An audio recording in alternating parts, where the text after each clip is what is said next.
क्या आपने कभी सोचा है कि रावण का वो राक्षस राजा, जिसे हम सदियों से खलनायक मानते आए हैं, असल में एक महान विद्वान, शिव का परम भक्त, संगीत का जादूगर और एक ऐसा राजा था जिसके शासन में लंका सोने की नगरी बन गई थी। क्या आप जानते हैं कि रावण ने शिव तांडव स्तोत्र की रचना की थी? क्या आपने सुना है कि वो वेदों का ज्ञाता था, ज्योतिष और आयुर्वेद का विद्वान था और उसने अपनी ही नसों से वीणा बनाकर शिव को प्रसन्न किया था? क्या सचमुच रावण सिर्फ सीता हरण करने वाला दुष्ट था, या उसकी कहानी में छिपा है एक ऐसा रहस्य जो हमें सोचने पर मजबूर कर दे? क्या वो विलेन था या सबसे ज्यादा गलत समझा गया जीनियस? दोस्तों, आज हम खोलेंगे रावण की अनटोल्ड स्टोरी, वो कहानी जो वाल्मीकि रामायण में छिपी हुई है, लेकिन हमें सिर्फ एक पहलू दिखाया गया। हम चलेंगे उस समय में जब त्रेता युग था, जब देवता, दानव और मनुष्य एक दूसरे से टकराते थे। लेकिन सावधान, ये कहानी इतनी रहस्यमयी, इतनी शॉकिंग और इतनी एंगेजिंग है कि आप बीच में वीडियो रोक नहीं पाएंगे, क्योंकि हर घटना अगली घटना से जुड़ी हुई है। एक सवाल आपको दूसरे सवाल की ओर ले जाएगा, एक रहस्य दूसरे रहस्य को खोलेगा, और अंत में आप खुद से पूछेंगे, क्या हमने रावण को गलत समझा था? चलिए शुरू करते हैं। कल्पना कीजिए, उत्तर प्रदेश के बिसरख गांव में, जहां आज भी रावण का जन्म स्थान माना जाता है, एक ब्राह्मण ऋषि विश्रवा, जो ब्रह्मा के मानस पुत्र पुलस्त्य के पुत्र थे, और उनकी पत्नी कैकसी, जो दैत्य राजा सुमाली की पुत्री थीं। कैकसी ने विश्रवा से विवाह किया क्योंकि उनके पिता सुमाली ने उन्हें सलाह दी थी, सबसे शक्तिशाली पुरुष से विवाह करो। इस विवाह से जन्मा पहला पुत्र दशग्रीव। जन्म के समय ही उसके 10 सिर और 20 भुजाएं थीं, लेकिन नाम दशग्रीव। लोग उसे दशानन भी कहते थे, लेकिन असली नाम रावण कैसे पड़ा, ये तो बात की बात है जब शिवजी ने उसे कैलाश पर्वत के नीचे दबाकर रोने पर मजबूर कर दिया था। उसकी गर्जना इतनी भयानक थी कि पृथ्वी कांप उठी थी। तभी शिव ने कहा, तू रावण है। रावण के भाई बहन कौन थे? छोटा भाई कुंभकर्ण, जो नींद के देवता जैसे थे। छोटा भाई विभीषण, जो धर्म के पक्षधर बने। बहन शूरपणखा, जिसकी कहानी ने पूरा रामायण बदल दिया। और सौतेले भाई कुबेर, धन के देवता। लेकिन रावण का बचपन? वो और उसके भाई बहन पिता विश्रवा के आश्रम में पले। विश्रवा ने उन्हें वेदों, शास्त्रों, ज्योतिष, राजनीति और संगीत की शिक्षा दी। रावण तो वेदों का महान ज्ञाता बन गया। चारों वेद, ऋग्वेद, यजुर्वेद, सामवेद और अथर्ववेद वो पूर्ण रूप से जानता था। 6 शास्त्रों का ज्ञाता। वो रावण संहिता नामक ज्योतिष ग्रंथ का रचयिता था। आयुर्वेद पर अर्क प्रकाशम नामक पुस्तक भी लिखी। क्या आप सोच सकते हैं, वो राक्षस जो हमें बताया गया, वो असल में ब्राह्मण कुल का विद्वान था। लेकिन रावण संतुष्ट नहीं था, वो शक्ति चाहता था। वो और उसके भाई कुंभकर्ण तथा विभीषण गोकर्ण पर्वत पर गए। वहां उन्होंने ब्रह्मा जी को प्रसन्न करने के लिए 10,000 वर्षों तक कठोर तपस्या की। ब्रह्मा प्रकट हुए। रावण ने वर मांगा, मुझे देवता, दानव, गंधर्व, यक्ष, राक्षस या नाग किसी से भी मृत्यु न हो, सिर्फ मनुष्य से बचाव न हो। ब्रह्मा ने दे दिया, साथ ही रूप बदलने की शक्ति, अमरता का अमृत नाभि में और अजेय रथ। कुंभकर्ण को नींद का वर मिला, विभीषण को धर्म का वर, लेकिन रावण को ये काफी नहीं लगा। अब आता है शिव भक्ति का वो अध्याय जो रावण को मिसअंडरस्टूड जीनियस साबित करता है। रावण शिव का परम भक्त था। उसने मां कैकसी के कहने पर कैलाश पर्वत को उठाकर लंका ले जाना चाहा। उसने अपने 20 हाथों से पर्वत को जकड़ लिया। पर्वत हिलने लगा। पार्वती डर गईं। शिवजी ने अपना पैर बढ़ाया और पर्वत को दबा दिया। रावण फंस गया। 1000 वर्षों तक वो दबा रहा, लेकिन क्या किया उसने? क्रोध में उसने अपना एक सिर काटा, अपनी नसें और आंतें निकालकर वीणा बनाई, और उस वीणा पर स्वर मिलाकर शिव तांडव स्तोत्र गाया। जटाटवी गलत जल प्रवाह पावितस्थले। वो स्तोत्र आज भी शिव मंदिरों में गाया जाता है। शिव प्रसन्न हुए। उन्होंने रावण को मुक्त किया, चंद्रहास नामक तलवार दी और आशीर्वाद दिया। यही वजह है कि आज भी शिव मंदिरों में रावण को वीणा बजाते हुए दिखाया जाता है। क्या शॉकिंग है ना? वो जिसे हम दानव कहते हैं, वो शिव का सबसे बड़ा भक्त था। इसके बाद रावण ने अपनी शक्ति बढ़ाई। उसने कुबेर को हराया। कुबेर उसके सौतेले भाई थे, लंका के राजा। विश्रवा ने कुबेर को लंका दी थी, लेकिन रावण ने युद्ध किया, कुबेर को हरा दिया।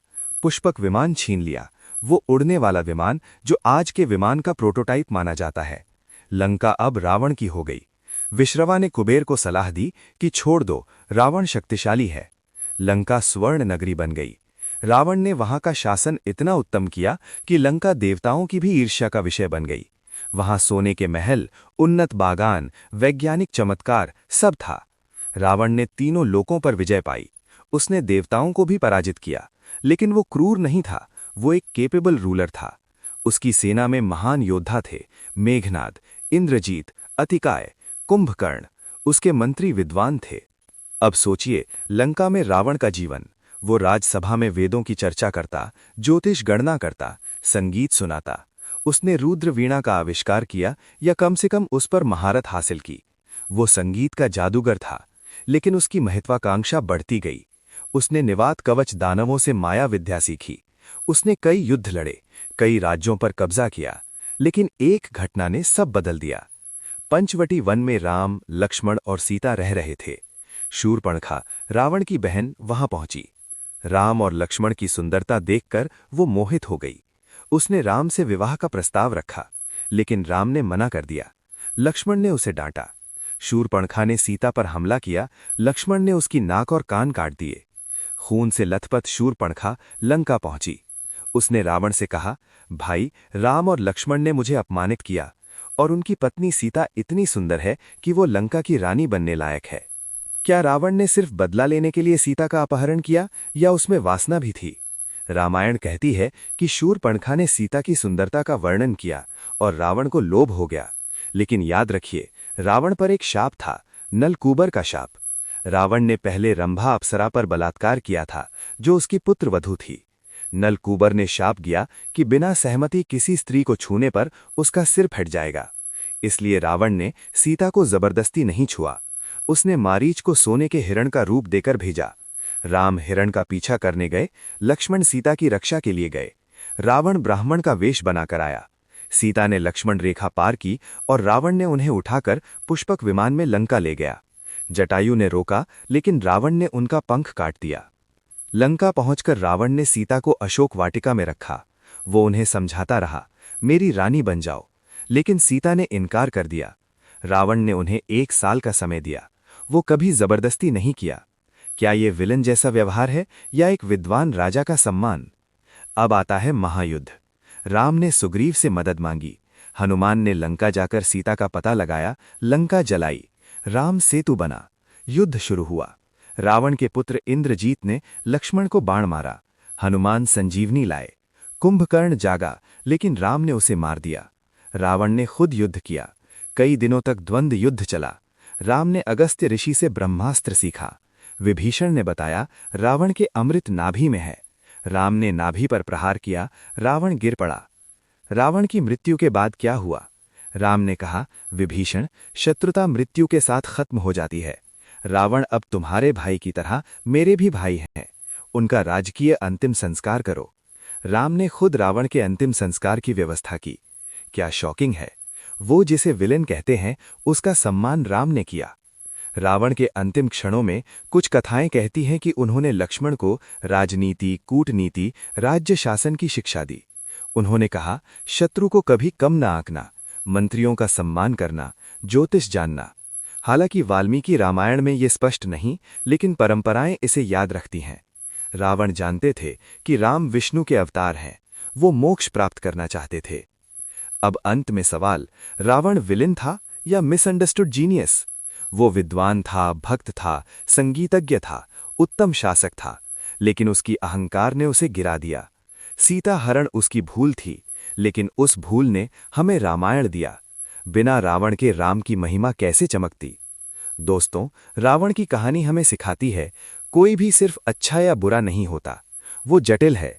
श्रीलंका में आज भी रावण को महान राजा माना जाता है। कुछ मंदिरों में उसकी पूजा होती है।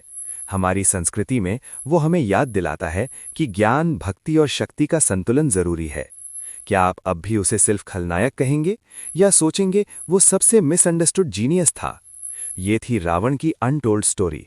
अगर ये वीडियो आपको पसंद आई तो लाइक, शेयर और सब्सक्राइब जरूर करें।